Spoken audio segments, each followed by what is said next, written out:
मकर संक्रांति कल 14 जनवरी को एक उत्सव जैसे हमारे सांस्कृतिक दृष्टि से बहुत महत्वपूर्ण उत्सव रहा है, उसकी बिलेटेड बधाई।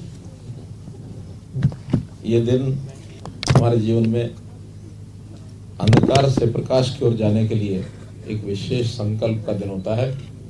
सूर्य जिसकी दिशा अभी तक दक्षिणायन की ओर जा रही होती है, इस दिन से उत्तरायण की ओर उसकी दिशा हो जाती है और इसी का एक संस्कार हमको इस दिन का होता है। आज 15 तारीख है। इस समय एक विभिन्न विभाग जितने भी हरियाणा के, उन्होंने एक पुस्तक मेला ये लगाया है, जिसका आज शुभारंभ किया गया है। पिछले वर्ष भी पुस्तक मेला लगा था, जिसमें लगभग 10,000 पुस्तकों का एक संग्रह है। 100 प्रकाशक जो वहाँ पर उपस्थित या तो आज आ गए हैं या आने वाले हैं। तो ऐसे अच्छी पुस्तकों का संग्रह जिनको करना होता है, उनके लिए बहुत एक अच्छा एक अवसर होता है। इसका उद्घाटन किया। इस अवसर पर मैं पंचकुला निवासियों को बहुत बहुत शुभकामना बधाई देता हूँ। इसी प्रकार आज का ये जो दूसरा कार्यक्रम है, बहुप्रतीक्षित, जिसे हमने 2015 में घोषणा की थी कि हर जिले में एक मेडिकल कॉलेज होगा, सरकारी अथवा प्राइवेट। तो इस नाते से आज उसी कड़ी में पंचकुला जिले का मेडिकल कॉलेज, उसका भी शिलान्यास किया है। ये मेडिकल कॉलेज हरियाणा शहरी विकास प्राधिकरण के द्वारा बनाया जाएगा और इस मेडिकल कॉलेज के शिलान्यास के बाद अब मात्र 3 जिले ऐसे और बचे हैं जिनका शिलान्यास होना है। जमीन सबकी हमने आइडेंटिफाई कर ली है और वो सरकार के विभाग के पास आ गई है। वो 3 जिले हैं चरखी दादरी, पलवल और शायद 2 ही बचे हैं। आज तीसरा ही तो हो गया है। चरखी दादरी पलवल 2 का शिलान्यास, क्योंकि सिरसा हो गया है, फतेहाबाद हो गया है, कैथल हो गया है, यमुनानगर हो गया है। जो लेटेस्ट पाइपलाइन में जो मेडिकल कॉलेज के शिलान्यास हो चुके हैं। टेंडरिंग भी कुछ जगह की हो गई है, कुछ का टेंडर अभी प्रोसेस में है। और अब ये इसका क्योंकि टेंडर नहीं होना है, ये HSVP ने स्वयं बनाना, या टेंडर भी करेंगे तो HSVP के विभाग की ओर से, क्योंकि टेंडर होना ना भी टेंडर करेगा। हाँ, तो HSVP ही उसका टेंडर करेगा। 2 और रहेंगे, जल्दी से जल्दी उनका भी करके हमारा जो संकल्प 2015 का इस यानी जो हमारा ये टर्म है, इसके अंदर अंदर वो संकल्प हमारा पूरा होगा। और ये जो मेडिकल कॉलेज है 30 एकड़ जगह पर इसको बनाया जा रहा है। अभी पहले चरण में 500 करोड़ रुपए का इसमें खर्च होगा।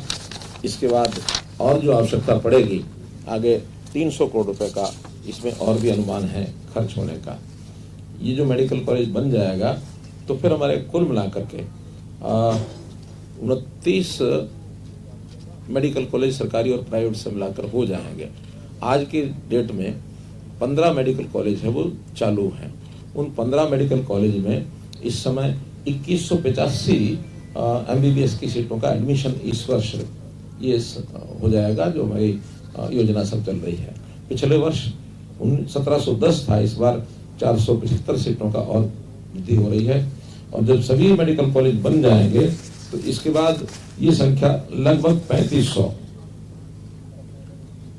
संख्या जो है होगी।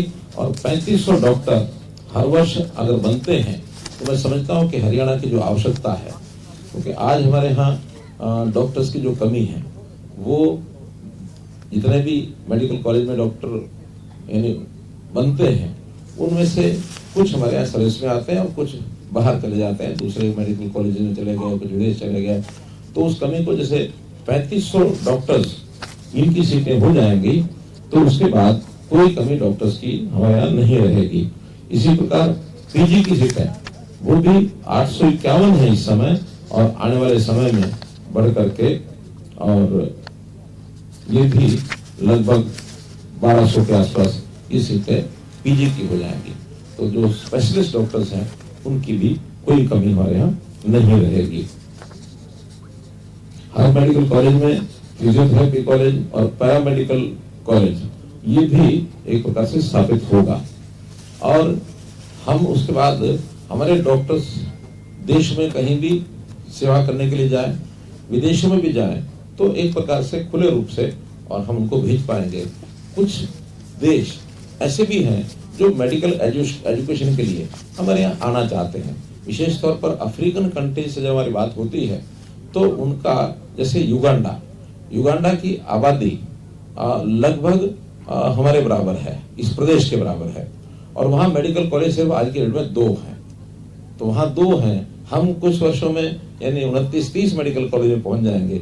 2 मेडिकल कॉलेज में उनके 500-600 डॉक्टर बनते होंगे, हमारे यहाँ 3500 बनेंगे। तो उनके साथ एक एमओयू हम कर रहे हैं कि आपके विद्यार्थी भी यहाँ पढ़ने के लिए आना चाहें तो कुछ सीटें उनके लिए हम रिजर्व भी कर सकते हैं।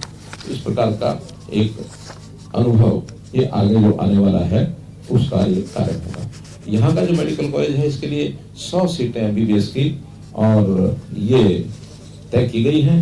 2.5 वर्ष में इसका निर्माण होकर के पूरा हो जाएगा, अर्थात तीसरे वर्ष में यहाँ मेडिकल कॉलेज की जो एडमिशंस हैं वो शुरू हो जाएंगी। ये सब जो किया जा रहा है, प्रधानमंत्री जी की जो सोच है कि हमारे देश का हर नागरिक वो स्वस्थ हो, फिट हो, फिट इंडिया नाम से जो एक आह्वान किया है कि हर व्यक्ति, हर नागरिक शारीरिक दृष्टि से फिट रहना चाहिए।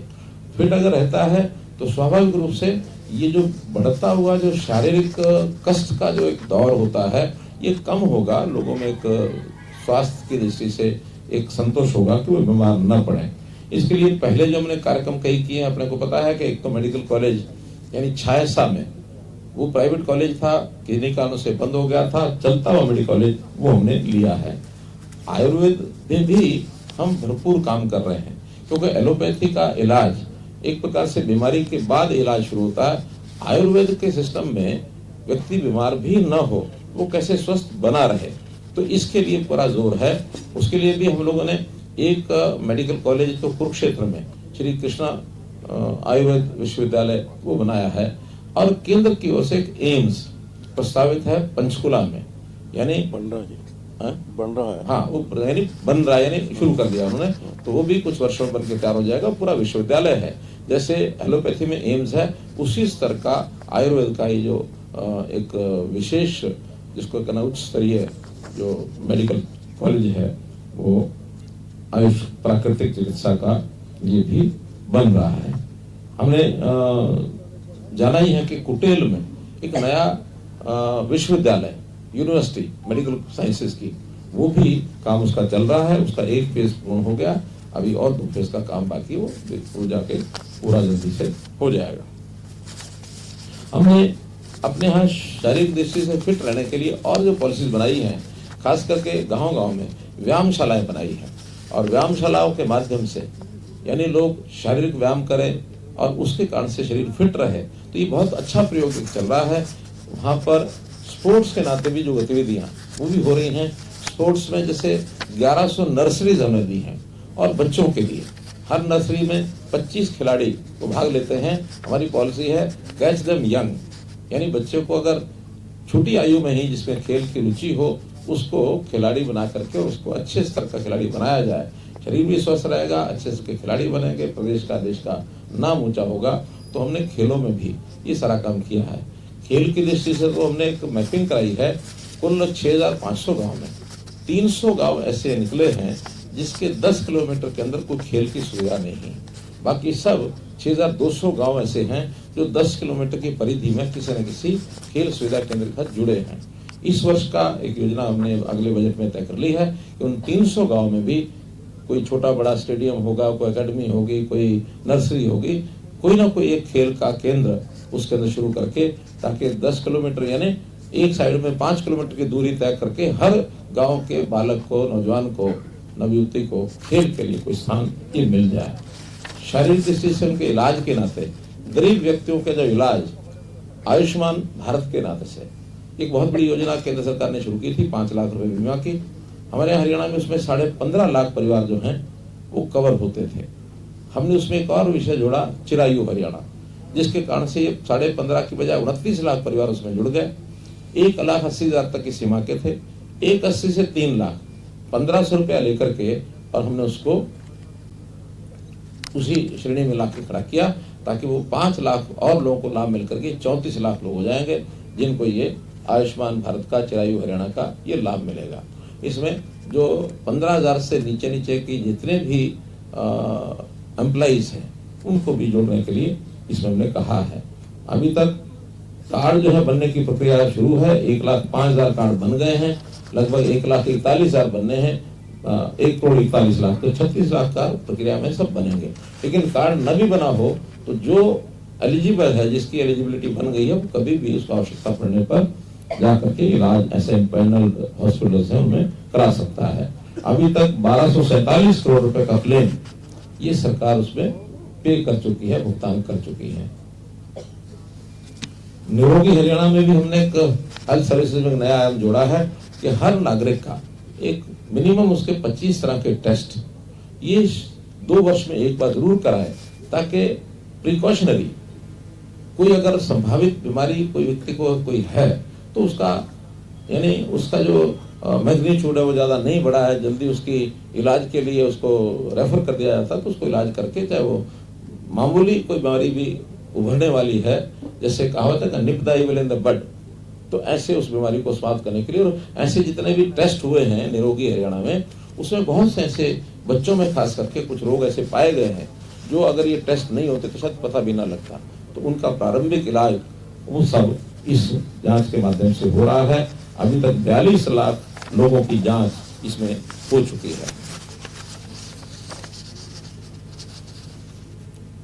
जो हमारी व्यायामशालाएं हैं उन व्यायामशालाओं में हम आयुष केंद्र ये भी खोल रहे हैं, और उसमें आयुर्वेद के माध्यम से एक आयुर्वेद डॉक्टर रहेगा, एक डाइटिशियन रहेगा, एक वहाँ पर छोटा मोटा जो आयुर्वेद की दवाइयाँ और आयुर्वेद का इलाज वो भी वहाँ होगा, ताकि आयुर्वेद का जो लाभ है वो लोगों को आसानी से मिल जाए। इस प्रकार जैसा मैंने बताया कि चाहे आवश्यकता पड़ने पर किसी का इलाज, उसके लिए व्यवस्थाएं, medical college, hospitals, CHCs, PHCs, doctors की भर्ती, पैरामेडिक्स, नर्सिंग, ये सब हम कर रहे हैं। जहां हमको आवश्यकता बाहर से पड़ती है तो वहां से बाहर से बुला करके लगाएंगे। हमारे यहाँ जब ये संख्या पर्याप्त हो जाएगी तो उसमें बाहर के लोग भी इसका लाभ उठा सकेंगे। तो ऐसा स्वास्थ्य की दृष्टि से, मेडिकल एजुकेशन की दृष्टि से, आयुर्वेद की दृष्टि से, योग की दृष्टि से ये सारे कार्यक्रम उन्हें किए हैं, ताकि हरियाणा का नागरिक फिट नागरिक बने, ये हमारी अपेक्षा है। आपने इसमें कोई बात जोड़नी है, कोई बतानी है, कोई पूछनी है तो पूछ सकते हैं। किया है कि हर एक मेडिकल कॉलेज का एक नाम रख रहे हैं, तो इस मेडिकल कॉलेज का नाम डॉक्टर मंगल सेन मेडिकल कॉलेज, निर्मित द्वारा HSVP, नीचे लिखेंगे निर्मित द्वारा HSVP, लेकिन नाम जो होगा डॉक्टर मंगल सेन मेडिकल कॉलेज, क्योंकि डॉक्टर मंगल सेन मेडिकल और बहुत महापुरुषों के या बहुत हमारे जो नेता बड़े हुए हैं उनके नामों से मेडिकल कॉलेज हमने रखे हैं। डॉक्टर मंगल सेन जी के नाम से बहुत समय से विचार चल रहा था कि कहाँ रखा जाए, तो पंचकुला का जो मेडिकल कॉलेज बन रहा है इसका नाम डॉक्टर मंगल सेन मेडिकल कॉलेज रहेगा। सर मेडिकल को लेकर, मेडिकल एजुकेशन को लेकर जो आपने गिनाए हैं, काफी काम हो गया अगर देखा जाए तो कितने मेडिकल कॉलेज सर चालू हो चुके और कितने के फिलहाल? मैंने बताया कि इस समय 15 मेडिकल कॉलेज ये 2014 तक कुल मिला के 6 मेडिकल कॉलेज चल रहे थे, और 14 से 19 तक ये 12 हुए, और 19 से लेके और अब मिला ले, यानी ये जो आज का तो शिलान्यास है, लेकिन इस समय जो चालू हो चुके हैं वो 15 हो चुके हैं। क्या ऐसा ही है? 15 है सर, जिसमें से 6 सरकारी हैं, 1 गवर्नमेंट एडेड है और 8 प्राइवेट है। हाँ, 15 6 एक सरकारी, 1 एडेड और 8 प्राइवेट, तो ऐसे 15 मेडिकल कॉलेज इस समय चल रहे हैं। और आने वाले समय में जैसे मैंने बताया कि जो हमारे अंडर कंस्ट्रक्शन है, जिनका शिलान्यास हो रहा है, ये सब हो जाएंगे तो ये संख्या 29 हो जाएगी।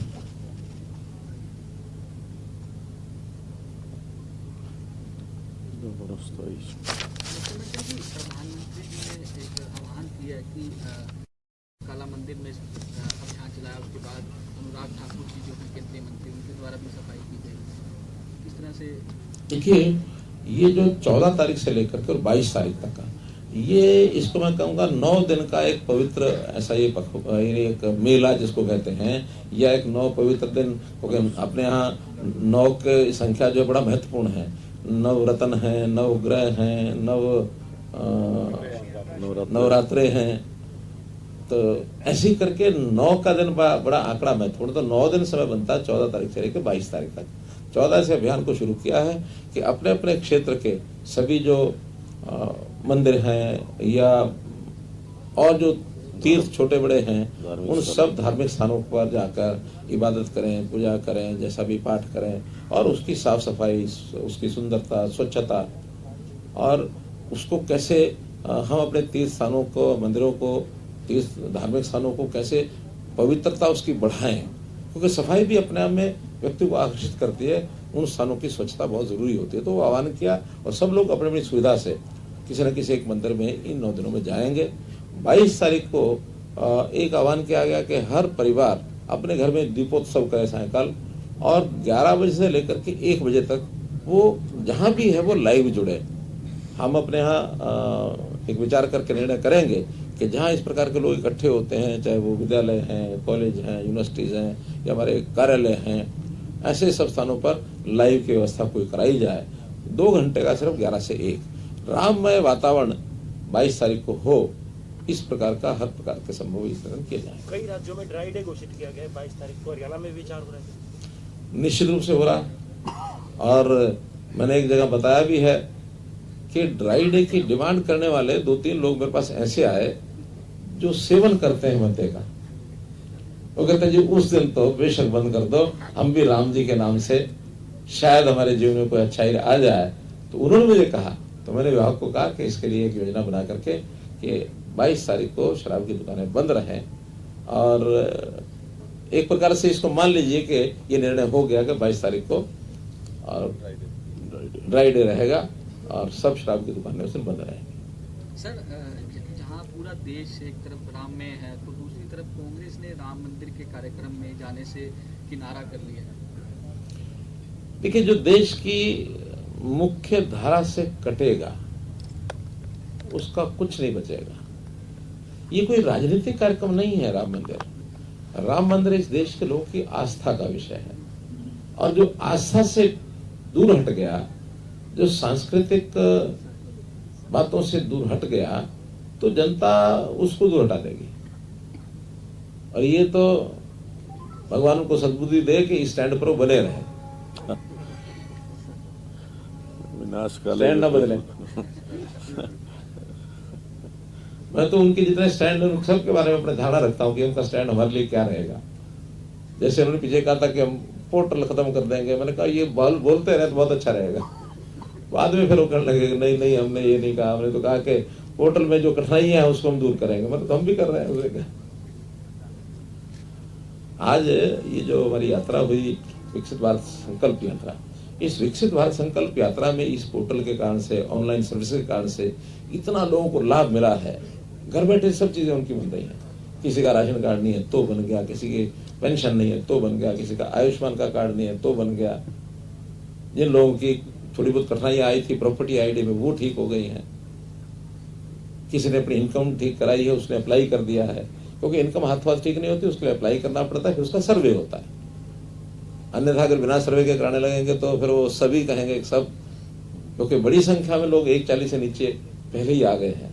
और हम लोगों को आह्वान करते हैं ईमानदारी से कि भाई देखो 180 से नीचे वही आए जिसकी इनकम वास्तव में 180 से नीचे, ऊपर है तो ये लालच ना करे छोटी बड़ी चीजों का कि उसको कोई साल का 5-7 हजार रुपए का राशन का इसका उसका फायदा होगा। जब हमारी इनकम ही बढ़ गई है तो वो फिर छोड़ना चाहिए। ये गरीब के लिए सुरक्षित है। सर, आपने विकसित भारत संकल्प समाज यात्रा का जिक्र किया है कि आपने अंतिम व्यक्ति तक अपनी योजनाओं का लाभ पहुंचाने के लिए सड़क यात्रा। कांग्रेस ने भी हर घर कांग्रेस घर घर कांग्रेस अभी अभियान शुरू किया है आज से। उनका कहना है कि जो भी सरकार की जन विरोधी नीतियां हैं उनको हम हर घर तक पहुंचाने का संकल्प जो है उन्होंने लिया है। इस यात्रा करना ही चाहिए। मैं उनके किसी कार्यक्रम का विरोध थोड़ी करूंगा। लोकतंत्र है और पॉलिटिकल पार्टीज को अपने अपने तरीके से जनता के पास जाना चाहिए। अगर वास्तव में हमारी कोई गलत नीति है तो उनको जनता को बताना चाहिए। और केवल विरोध के लिए विरोध करना कि नहीं ये तो सत्ताधारी पक्ष है, हम विरोधी हैं, इसलिए सरकार की कोई भी नीति उसका विरोध करेंगे, तो इसका जो निर्णय है ना हमने करना ना उन्होंने करना। इसका निर्णय किसने करना? जनता ने। जनता के पास जा रहे हैं, वो भी जा रहे हैं, हम भी जा रहे हैं। सब पार्टियों को जाना चाहिए। और ये तो लोकतंत्र का एक उत्सव होता है चुनाव, उस उत्सव के समय मंथन करना चाहिए पूरा, जनता को पूरा अधिकार देना चाहिए कि आप जो अच्छा है वो चुनो, जो गलत उसको मत चुनो। अब गलत कौन है, अच्छा कौन है, कौन निर्णय करेगा? जनता। तो इसी में था सर, क्या कांग्रेस घर में मजबूत है और वो घर घर कांग्रेस को कर रही है, जा रही है? कांग्रेस के लोगों ने जो एक न्याय यात्रा का जिक्र किया, तो मैंने उनसे एक और बात कही है कि वो न्याय पहले अपने पार्टी में करें। पार्टी में एक दूसरे के साथ जो अन्याय वो कर रहे हैं सब संदक दिखता है, तो इसलिए वो अन्याय वहां ना हो किसी के साथ, तो उसको न्याय यात्रा को उस तक सीमित रखेंगे, कांग्रेस का भला हो जाएगा। वरना तो कांग्रेस तो कल भी डूबी, आज भी डूबी, आगे भी डूबेगी। हम चाहते हैं थोड़ा विपक्ष तो बचा रहे। 22 तारीख तक ऐसे कोई सरकार की ओर से भी कोई प्रोग्राम किए जा रहे हैं, जैसे कल आपके संत कबीर कुटीर पर जो एक संध्या हुई, इसी तरह से सरकारी प्रोग्राम? ऐसे कल का कार्यक्रम सरकारी कार्यक्रम नहीं था। हाँ, मैंने अपने निवास पर ऐसे सब लोगों को निमंत्रण दिया था, सब लोग आए, उनका धन्यवाद किया। कन्हैया मित्तल जी के राम जी की श्रद्धा से उन्होंने जो गुणगान किया, वो बहुत अच्छा कार्यक्रम था। और इस प्रकार के कार्यक्रम हर किसी को अपने अपने तरीके से कराने चाहिए। राम जन्मभूमि का, राम मंदिर का निर्माण ये सरकारी कार्यक्रम नहीं है, ये जनता का कार्यक्रम है। और जनता में जो सरकार के अंदर काम करते हैं वो लोग भी आते हैं, जो मीडिया में काम करते हैं वो भी आते हैं, जो विपक्ष में काम करते हैं वो भी आते हैं। ना माने विपक्ष वाले, हम तो चाहते हैं कि वो भी उसमें रहें, आए। तो इसलिए ये जन जागरण का, जनता का कार्यक्रम हमारे देश के ऊपर जो सालों, हजारों साल के, सैकड़ों साल का जो कलंक है वो मिटा। और निर्णय किया कोर्ट ने, किसी ने जबरदस्ती नहीं की। तो कोर्ट के निर्णय के अनुसार जो चीज हुई वो सबको मान्य होनी चाहिए। सर 30 जनवरी को कैबिनेट की बैठक है और इस बार सरकार का अंतिम बजट होगा सर, तो किस तरह से सर हरियाणा की सरकार के बजट आगे भी आने वाले हैं। अंतिम बजट क्यों होगा भाई? नहीं नहीं नहीं, इस बजट के बाद 5 आएंगे, उसके बाद 5 फिर और आएंगे। धन्यवाद।